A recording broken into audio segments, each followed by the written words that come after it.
So I'm coming up on 2 years of ownership on this Miata, and I've been daily in it for a year of that.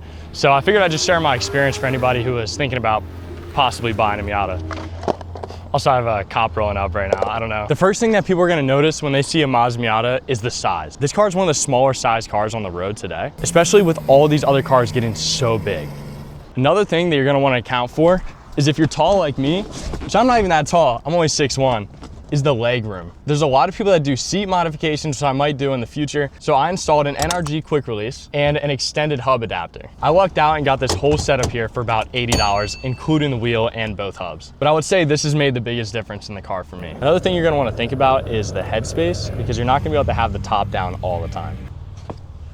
In fact, when I'm just sitting here and I'm looking through the top of the windshield, as far lean back and as far back as I can possibly put it. The other thing about the size is when you're low to the ground, everybody's headlights are right in your eyes. So I actually installed this tinted window strip, which is perfect for the sun and headlights at night. And I'll show you with the top up, if I stack both my hands on top of each other, they touch the fabric. And there's also metal bars that run along this that I hit my head on sometimes. The trunk space in a 1997 NA Miata is roughly 4.9 cubic feet, in comparison to the 1997 Honda Civic, which has 11.9 cubic feet of trunk space.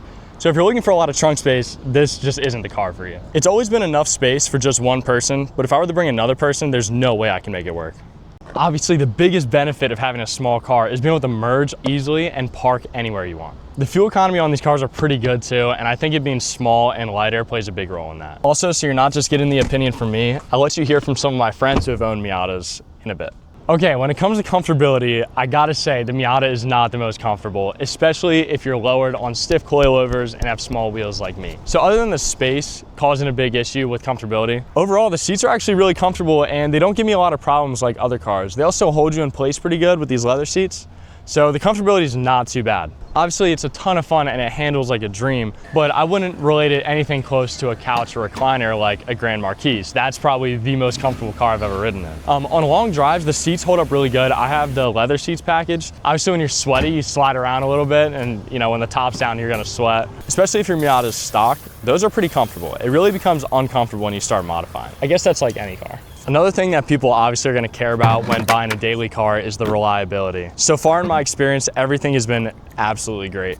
And when something does go wrong, it's really, really easy and cheap to fix. All the parts are pretty simple, which is why I switched from a European to a Japanese car anyways. The suspension components wear out pretty quick when you're running a lowered setup, but all in all, the car as it sits, including purchasing it, I'm in it about $3,000. That goes to show how affordable it is to have one of these. The biggest reliability issue that I've had actually might surprise you. Most people would think it'd be like the engine or the suspension, anything like that, but it's actually the convertible top. This is my second convertible top. This one came off an NB, and I have a brand new convertible top in my garage I haven't switched over to yet. But these things are such a pain in the butt, and they go bad really quick, especially if you have a plastic window. The biggest problem is that the stitching rips out and the windows fall out, because there's not that much holding them together. Plus they get dirty and stained and it's pretty hard to get out. And this one actually smelled like cat pee when I installed it. It smelled like cat pee for about 2 months, especially when it rained. But I got it for 40 bucks with the frame, and obviously, I mean, it's not in great condition, but as you can see, I did some pretty bad patchwork, but I had to stop a major leak, so. Other than the convertible top, the biggest reliability issue you're gonna have is gonna be gaskets, seals, and anything rubber. These cars are starting to get pretty old. I intentionally got the 97 because it was the newest NA chassis. So I knew I'd have to deal with the least amount of that, but it's obviously gonna catch up to me pretty soon. So we've covered the size, the comfort, the reliability, but now I think what should be one of your biggest concerns is gonna be the safety. For all the reasons that I already listed, this Miata is pretty dangerous. Because of a lack of a roof, being ran over or rolling the car is fatal. There's not really much protecting you. You can get things like a roll bar, but when you're tall like me, my head sticks above it. On top of that, because I'm a little taller and I have to make adjustments for my height, I no longer have an airbag on my steering wheel. I obviously plan to get a harness for that reason, but those are just some things that you're gonna wanna consider. And I know we talked about the size of the car, but seriously, nobody sees you on the road. It's like driving a motorcycle. I get merged on all the time, pulled out in front of, and I don't drive this thing very fast. So it's not because I'm speeding or anything like that. Obviously, the nice thing is you can fit in parking spaces nice, you can merge on the highway really easy, but that is a really big concern, and I've had plenty of people wander off into my lane and not even see me. So that's another thing to consider. Also, on the model of my car that I don't have ABS or traction control, which obviously gives more points to the fun aspect, but obviously takes down a lot of points when it comes to safety. If you don't know, traction control is always disabled. There's a lot of cars that you can disable it with a button, or like the Prius, for example, that is the most confusing car to ever turn traction control off on. And the ABS is the anti-locking braking system. So without that, when you hit the brakes really hard, the tires just lock up. All right, now finally what makes a Miata is the fun. There's so many fantastic aspects of this car. It being a convertible, rear-wheel drive, 50-50 weight distribution, has the best road feel and takes corners like no other car I've ever driven. A lot of them came in a 5-speed manual. They have lights that flip up and down. They have speakers in the headrest, and they have an absolute timeless style. It's been the first car that I learned how to slide and how to really send it on the back roads. Okay, so when it comes down to whether or not you can daily a Miata, the answer is absolutely. You can. Depending on your situation, it may not be realistic or convenient, but you absolutely can do it. I did work a full-time job that was 45 minutes away, but it was all back roads in this, and it was totally fine. If you only make short trips, short drives, and you love spirited driving, then this is an amazing car to daily. So if you're willing to compromise safety, comfortability, and conveniency for an awesome car, it's a great daily. And me personally, I compromise those things every single day. Obviously, the other things that I mentioned are still valid and are the reality of daily in a Miata, but the fun aspect overshoots so many of those problems. But seriously, I know some of the stuff sounded a little negative, but they're just real concerns that you should have when it comes to daily in a Miata. The size of the car is totally manageable. Also, in case you're wondering if it really is that small, the answer is yes, this car is very tiny. And to show that, I'll jump over it.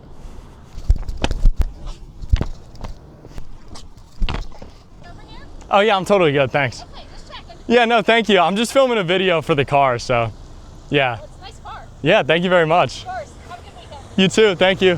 It's just a lot less than the average. I mentioned the trunk space earlier, how it's only 4.9 cubic feet.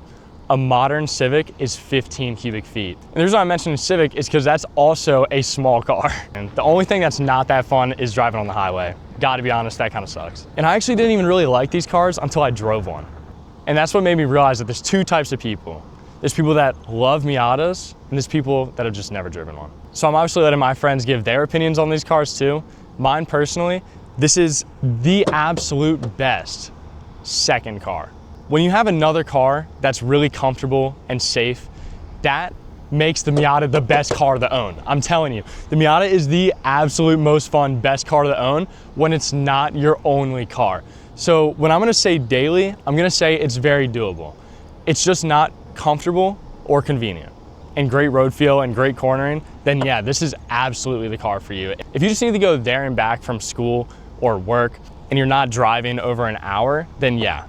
All right, right here I got my buddy Noah's John Snib. So he also dailied a Miata for about 2 years. So Noah, what's your experience dating a Miata? Dailying a Miata. Well, I can tell you about dating a Miata if you want. Do you want me to look up that camera or this camera? Or that one? That one? This camera. Okay. Yeah. Okay. That look good? Uh-huh. I sprained my ankle, by the way, guys. Dailying a Miata, honestly, I think a big factor is depending on where you live. Like anywhere there's not snow. I got a good one. As long as you get a good one and you take care of them, they're so reliable. I put them on like the same page as like as reliable as say like a Honda Civic. I mean, it's like a Japanese 4-cylinder. They're pretty good. Like as a daily, it's rough to have in the snow. Right. I feel like if it's 2 cars, you're set. If you have 2 cars, but if that was my only issue, I will say with the car, I had it for like 2.5 years. Put a lot of miles on it. There's 2 complaints. Like I'm saying this is like the perfect car, except for these three things. Well, it's a snow. It's not very good in snow. No traction control. No traction control. Snow and rain. Really, it's not that. Rain you can get away with, but if it's like heavy rain, it can be rough. 2 is driving on the highway and like long distances. Yeah. Following you.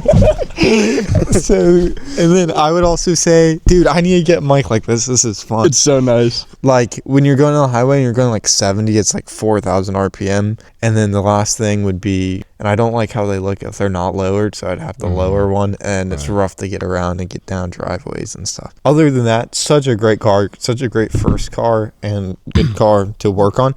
it's so good to daily because it's so cheap to maintain. And like all the parts are really cheap, and you can do it yourself, and it's super easy. I need to compose myself. Okay. Welcome, come to the couch. Thank you for your input, Noah. Yeah. Another one of my friends who also has daily to Miata, but has an entirely different experience is Derek Gatchell. Welcome to the sofa. Oh, so glad to be here. Yeah, no, really glad you're here. It's actually crazy that I'm here, especially with my car, you know. Yeah, all things considered. So also for context, I'm obviously gonna have clips of their cars and stuff, but both of these guys drive NBs. I drive an NA. I've had two. Oh, well. He did have an NA as well. What happened to that NA?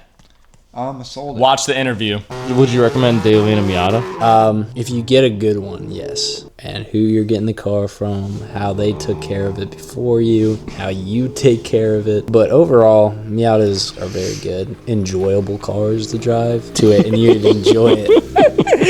This is what happens when you daily a Miata. Buy Miata, you're gay.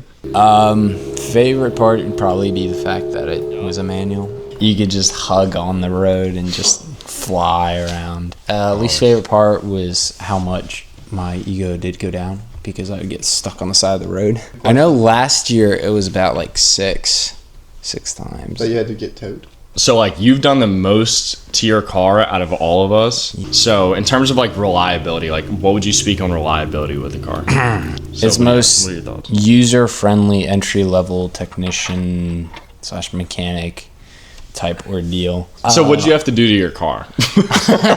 Bought the car. Car was really fun. I knew it had an oil leak.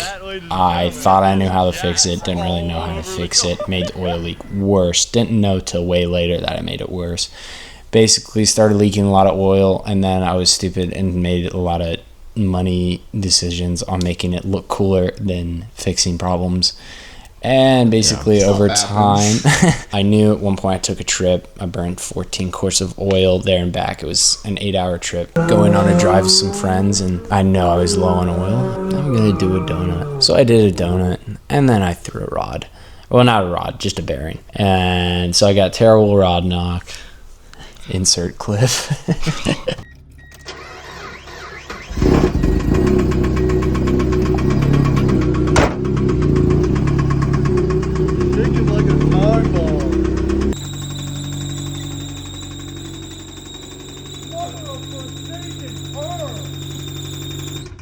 Holy crap. Me and my friends love these cars. We've had 8 different Mazda Miatas go through our friend group. The Mazda Miata is an amazing car, but doesn't make for a good daily. When it rolls around and you want to go on vacation and you want to bring your friends with you or go on a skate trip, this car's just not an option. And that's personally something that I desire, which is why I prefer this as a secondary car and not a primary daily. But when you're in college, you don't have a lot of money. Sometimes you just got to make things work. And if you're in the same spot, daily a Miata. This video is for you to make your own decision for yourself. I'm just giving a little bit of information and encouragement. That's 100% your decision. And if you want to compromise all the things that I said, like I've compromised in daily a Miata, then go and do it. I compromise those things every single day for the past year, and I'm alive and I'm having a great time.